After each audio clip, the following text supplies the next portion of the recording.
படமாக்கியிருக்காங்க. அதுக்கு ரசிகர் பெருமக்களுக்கும், இளைய தளபதி விஜய் ரசிகர்களுக்கும் ஃபஸ்ட்டு நான் நன்றி சொல்லணும்.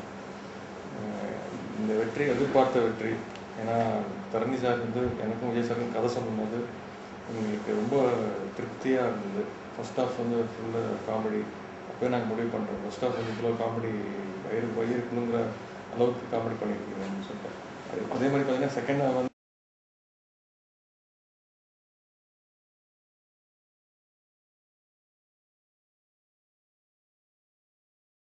Powerful subject. ஒரு அப்பாவை போய்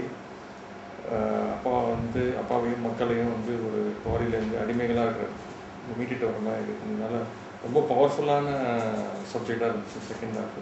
ஸோ அப்போது அவர் தரணி சார் வந்து எப்படி அவர் கதை சொல்லும்போது பார்த்தீங்கன்னா அந்த சீனை அப்படியே நடிச்சு காட்டுவார். சிலர் வந்து கதை சொல்லும்போது ஒரு மாதிரி சொல்லுவாங்க, இவர் வந்து அப்படியே நடித்து எங்களுக்கு காட்டினார். அது ரொம்ப திருப்தியாக இருந்தோம்.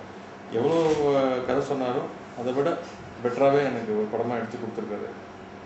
நிறைய பேர் வந்து தரணி சார் ஃபஸ்ட் நாங்கள் டைரக்டரை ஃபிக்ஸ் பண்ணோன்னே, இவரை போய் ஃபிக்ஸ் பண்ணியிருக்கீங்களே, இவர் வந்து ரொம்ப லேட்டாக எடுப்பார், ஒரு 1 year ஆக்குவார் ப்ராஜெக்ட் முடிக்கிறதுக்கு அப்படின்னா. ஆனால் அது மாதிரிலாம் சுத்தமாக கிடையாது. படத்தையும் ஃபாஸ்ட்டாக எடுத்து கொடுத்தாரு, படமும் ஃபாஸ்ட்டாக இருக்குது. ஸோ எனக்கு முழு திருப்தியாக இருக்குது. படம் ரிலீஸ் ஆன அன்றைக்கி ரசிகர்களாக உட்காந்து நான் படத்தை பார்த்தேன். அப்போ தான் எனக்கு தெரிஞ்சது படத்துக்கு எவ்வளோ பெரிய உண்மையான வரவேற்பு இருக்குன்னு. விஜய் சாருக்கு வந்து எல்லா தரப்புலையும், லேடிஸாக இருக்கட்டும், குழந்தைங்களாக இருக்கட்டும், இளைஞர்களாக இருக்கட்டும், மிகப்பெரிய வரவேற்பு படத்துக்கு. எல்லாரும் ரொம்ப சந்தோஷமாக படம் பார்த்தாங்க. இன்ஃபேக்ட் பார்த்தீங்கன்னா முதல் வாரம் வந்து லேடிஸ் வரத்துக்கு கொஞ்சம் பயந்தாங்க தேட்டருக்கு. ஏன்னா ரசிகர்கள் நிறையா இருப்பாங்க, கூட்டம் அதிகமாக இருக்கும், டிக்கெட் கிடைக்காது அப்படின்னு. இப்போ தான் ஒரு போன வாரத்துலேருந்து பார்த்தீங்கன்னா ஃபுல்லாக லேடிஸு, குழந்தைங்க கூட்டம் எல்லாம் இப்போ தான் வர ஆரம்பிச்சிருக்காங்க.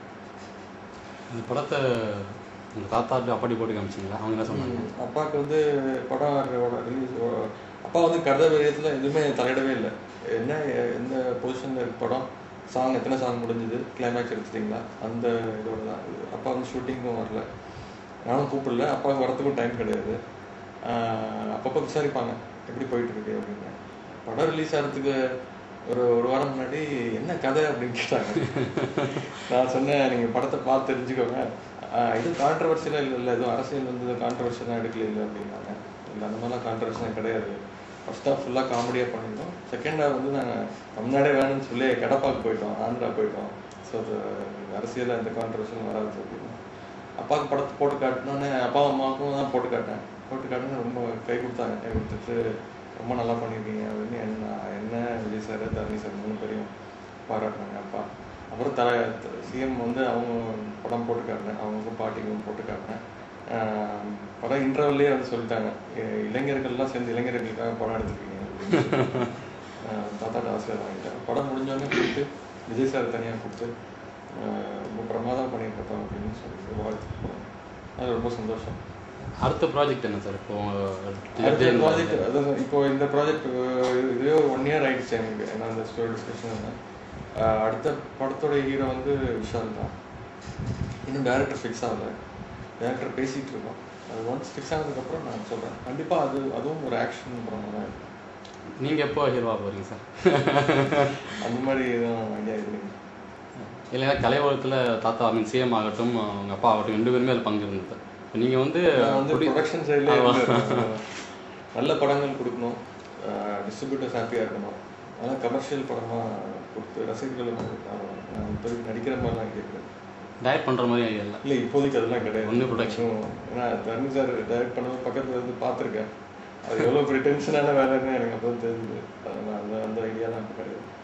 எப்படி இந்த ஃபீல்டை சூஸ் பண்ணீங்க சார்? இல்லை, கலைத்துறையும் ஒன் ஆஃப் த, எனக்கு நிறைய பிஸ்னஸ் இருக்குது, அதில் கலைத்துறை ஒன் ஆஃப் த பிஸ்னஸ் தான். எங்கள் ஃபேமிலியிலேருந்து எல்லாருமே மூவி இண்டஸ்ட்ரியில் இருந்திருக்காங்க. தலைவர் இருந்திருக்காங்க, எங்கள் அப்பா இருந்திருக்காங்க, எங்கள் சித்தப்பா தமிழரசு, அவர் 2-3 படம் ப்ரொடியூஸ் பண்ணியிருக்காங்க. இதே தாமரை, கோபுரவாசல். என்னுடைய மாமா முரசொலி செல்வம் சார் வந்து அவங்க பூம்புகார் ப்ரொடக்ஷன்ஸில் நிறைய வெற்றி படங்கள்லாம் தயாரிச்சிருக்காங்க. ஸோ அது நான் பிறந்ததுலேருந்தே எப்படி அரசியலில் இருந்திருக்காங்க, அதே மாதிரி சினிமாவிலையும் என்னுடைய குடும்பம் கால் வச்சிருக்கு. ஸோ மேபி அந்த இன்ட்ரெஸ்டாக இருக்கலாம் சார். இப்போது சினிமாவில் வந்துதான் இருக்கீங்க, இப்போ அரசியலுக்கு எப்போ சார் இருக்கீங்க? என்ன மாதிரி? அந்த மாதிரி நான் எதுவும் பிளான் பண்ணி இப்போ அரசியல் வரணும் இப்போ அந்த மாதிரிலாம் எதுவுமே பிளான் பண்ணி பண்ணுறது கிடையாதுங்க. தானே நடக்கிறபடி நடக்கட்டும். ஆனால் எதுவும் ஒரு எய்ம் வச்சு அரசியலுக்கு வரணும், இந்த வயசுக்குள்ளே இந்த இதில் இருக்கணும் அப்படிலாம் நீங்கள் பிளான் பண்ணி நான் பண்ணல. அரசியலுக்கு வளர்க்கறதுக்கான எல்லா இதுவும் இருக்கு இல்லையா, எண்ணங்கள் இருக்குல்ல? இல்லை, எப்படி சினிமாவுக்கு வந்தோன்னா அது மாதிரி அரசியல் நான் வந்தாலும் வரலாம். அது நான் இல்லைன்னு சொல்ல மாட்டேன். அது எப்போ நடக்குமோ அது ஆட்டோமேட்டிக்காக நடக்கும். சரி, இப்போ வந்து சிஎம் நீங்கள் எப்படி சொல்கிறீங்க, தலைவர்னு சொல்கிறீங்க, தாத்தா சிலை யோசிக்கன்னு எனக்கு அவங்க, அதாவது தமிழ்நாட்டுக்கு சிஎம் பெரிய அரசியல் தலைவர், இந்திய லெவலில் பெரிய அரசியல் தலைவர், தந்தை கேட்காங்கன்னா அவங்க பெரிய இந்த இருக்காங்க, அரசியலில் பெரிய உச்சக்கட்ட பாரம்பரியத்தில் நீங்கள் இருக்கிறார். இது நீங்கள் எப்படி உணர்றீங்க? அவங்களுக்கு பேரன், அவருக்கு மகன், இந்த இது எப்படி இருக்கும்போது நிறைய பொறுப்புகள் அதிகமாகுது. அவங்ககிட்ட கற்றுக்க வேண்டியது நிறைய இருக்குது. எது பண்ணாலும் அவங்களுடைய தனி ஒரு இண்டிவிஜுவலாக பார்க்காம அவருடைய பேரன் அப்படிங்கிற ஒரு பெரிய பாரம் இருக்கு தலைக்கு மேலே.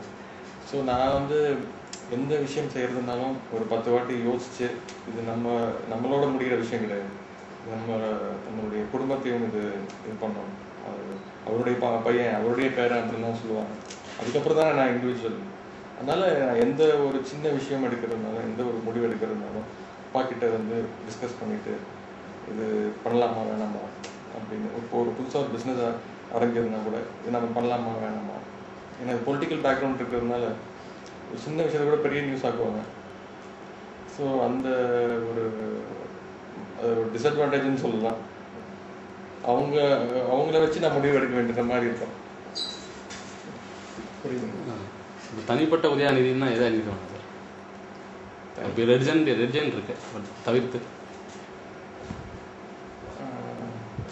தனிப்பட்ட உதயநிதினா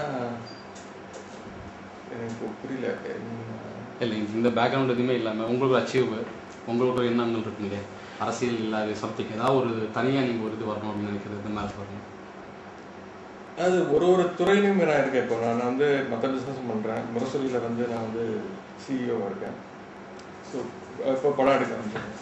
ஒரு துறையிலையும் பெரிய அளவில் சாதிக்கணும், ஒரு நல்ல ப்ரொடியூசர் ஆகணும், ஒரு நல்ல பிஸ்னஸ் மேன் ஆகணும்.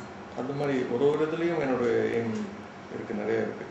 அதாவது இப்போ அரசியல் தவிர தாத்தா அப்பா அப்படி சொல்லுவோம், அரசியல் தவிர்த்து அவர்களோட நீங்கள் எப்படி உங்களுக்கு அவங்க ரொம்ப பிஸியாக இருந்திருப்பாங்க, 2 பேருமே பயங்கர பிஸியாக இருந்தாங்க. நான் பிறந்தது வளர்ந்ததெல்லாம் வந்து கோபாலபுரத்தில் தான். ஸோ தலைவரோட வீட்டில் தான் நான் பிறந்து வளர்ந்ததுலாம்.